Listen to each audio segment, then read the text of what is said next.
एक बार भगवान शिव ने पार्वती जी को उनके पूर्व जन्म का स्मरण कराने के उद्देश्य से इस व्रत के महात्म्य की कथा कही थी।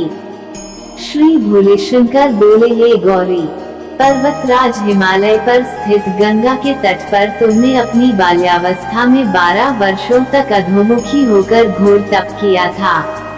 इतनी अवधि तुमने अन्न न खाकर पेड़ों के सूखे पत्ते चबाकर व्यतीत किए।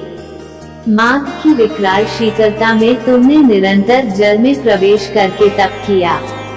वैशाख की जला देने वाली गर्मी में तुमने पंचाग्नि से शरीर को तपाया। श्रावण की मूसलधार वर्षा में खुले आसमान के नीचे बिना अन्न जल ग्रहण किए समय व्यतीत किया। तुम्हारे पिता तुम्हारी कष्ट साध्य तपस्या को देखकर बड़े दुखी होते थे। उन्हें बड़ा क्लेश होता था। तब एक दिन तुम्हारी तपस्या तथा पिता के क्लेश को देखकर नारद जी तुम्हारे घर पधारे। तुम्हारे पिता ने हृदय से अतिथि सत्कार करके उनके आने का कारण पूछा। नारद जी ने कहा, गिरिराज, मैं भगवान विष्णु के भेजने पर यहाँ उपस्थित हुआ हूँ। आपकी कन्या ने बड़ा कठोर तप किया है। इससे प्रसन्न होकर वे आपकी सुपुत्री से विवाह करना चाहते हैं। इस संदर्भ में आपकी राय जानना चाहता हूँ। नारद जी की बात सुनकर गिरिराज गदगद हो उठे। उनके तो जैसे सारे क्लेश ही दूर हो गए। प्रसन्नचित होकर वे बोले, यदि स्वयं विष्णु मेरी कन्या का वरण करना चाहते हैं तो भला मुझे क्या आपत्ति हो सकती है। वे तो साक्षात ब्राह्मण हैं। हे महर्षि, ये तो हर पिता की इच्छा होती है कि उसकी पुत्री सुख संपदा से युक्त पति के घर की लक्ष्मी बने।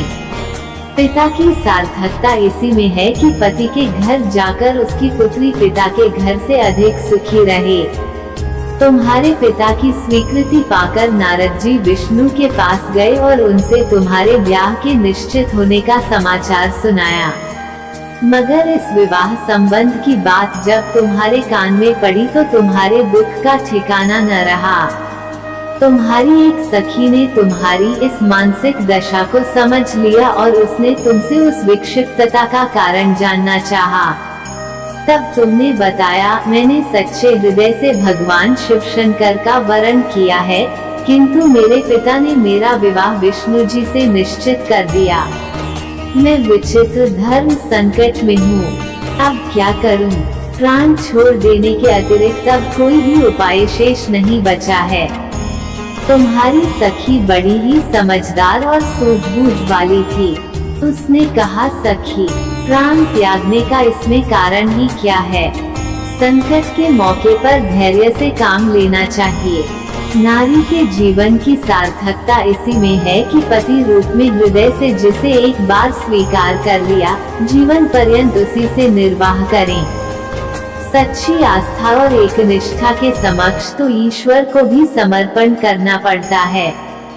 मैं तुम्हें घनघोर जंगल में ले चलती हूँ, जो साधना स्थली भी हो और जहाँ तुम्हारे पिता तुम्हें खोज भी न पाएं। वहाँ तुम साधना में लीन हो जाना। मुझे विश्वास है कि ईश्वर अवश्य ही तुम्हारी सहायता करेंगे।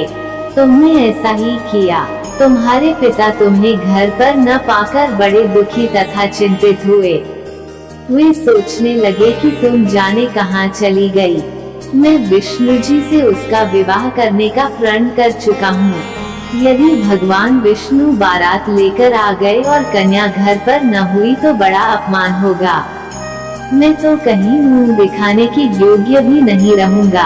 यही सब सोचकर गिरिराज ने जोर शोर से तुम्हारी खोज शुरू करवा दी। इधर तुम्हारी खोज होती रही और उधर तुम अपनी सखी के साथ नदी के तट पर एक गुफा में मेरी आराधना में लीन थी।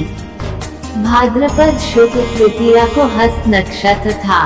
उस दिन तुमने रेत के शिवलिंग का निर्माण करके व्रत किया। रात भर मेरी स्तुति के गीत गाकर जागी।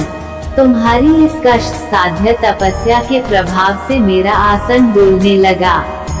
मेरी समाधि टूट गई। मैं तुरंत तुम्हारे समक्ष जा पहुंचा और तुम्हारी तपस्या से प्रसन्न होकर तुमसे वर मांगने के लिए कहा। तब अपनी तपस्या के फलस्वरूप मुझे अपने समक्ष पाकर तुमने कहा, मैं हृदय से आपको पति के रूप में वरण कर चुकी हूँ। यदि आप सचमुच मेरी तपस्या से प्रसन्न होकर आप यहाँ पधारे हैं तो मुझे अपनी अर्धांगिनी के रूप में स्वीकार कर लीजिए। तब मैं तथास्तु कहकर कैलाश पर्वत पर लौट आया। प्रातः होते ही तुमने पूजा की समस्त सामग्री को नदी में प्रवाहित करके अपनी सहेली सहित व्रत का पारणा किया। उसी समय अपने मित्र बंधु व दरबारियों सहित गिरिराज तुम्हें खोजते खोजते वहां आ पहुँचे और तुम्हारी इस कष्ट साध्य तपस्या का कारण तथा उद्देश्य पूछा। उस समय तुम्हारी दशा को देखकर गिरिराज अत्यधिक दुखी हुए और पीड़ा के कारण उनकी आंखों में आंसू उमड़ आए थे। तुमने उनके आंसू पोंछते हुए विनम्र स्वर में कहा, पिताजी, मैंने अपने जीवन का अधिकांश समय कठोर तपस्या में बिताया है। मेरी इस तपस्या का उद्देश्य केवल यही था कि मैं महादेव को पति के रूप में पाना चाहती थी। आज मैं अपनी तपस्या की कसौटी पर खरी उतर चुकी हूँ। आप क्योंकि विष्णु जी से मेरा विवाह करने का निर्णय ले चुके थे, इसलिए मैं अपने आराध्य की खोज में घर छोड़कर चली आई। अब मैं आपके साथ इसी शर्त पर घर जाऊंगी कि आप मेरा विवाह विष्णु जी से न करके महादेव जी से करेंगे। गिरिराज मान गए और तुम्हें घर ले गए। कुछ समय के पश्चात शास्त्रोक्त विधि विधान पूर्वक उन्होंने हम दोनों को विवाह सूत्र में बांध दिया। हे पार्वती, भाद्रपद की शुक्ल तृतीया को तुमने मेरी आराधना करके जो व्रत किया था, उसी के फलस्वरूप मेरा तुमसे विवाह हो सका। इसका महत्व यह है कि मैं इस व्रत को करने वाली क्वारियों को मनोवांछित फल देता हूँ। इसलिए सौभाग्य की इच्छा करने वाली प्रत्येक युवती को यह व्रत पूरी एकनिष्ठा तथा आस्था से करना चाहिए। हमारा वीडियो पसंद आया हो तो वीडियो को लाइक और चैनल को सब्सक्राइब कर दीजिए ताकि अगला वीडियो सबसे पहले आप तक पहुंचे। धन्यवाद।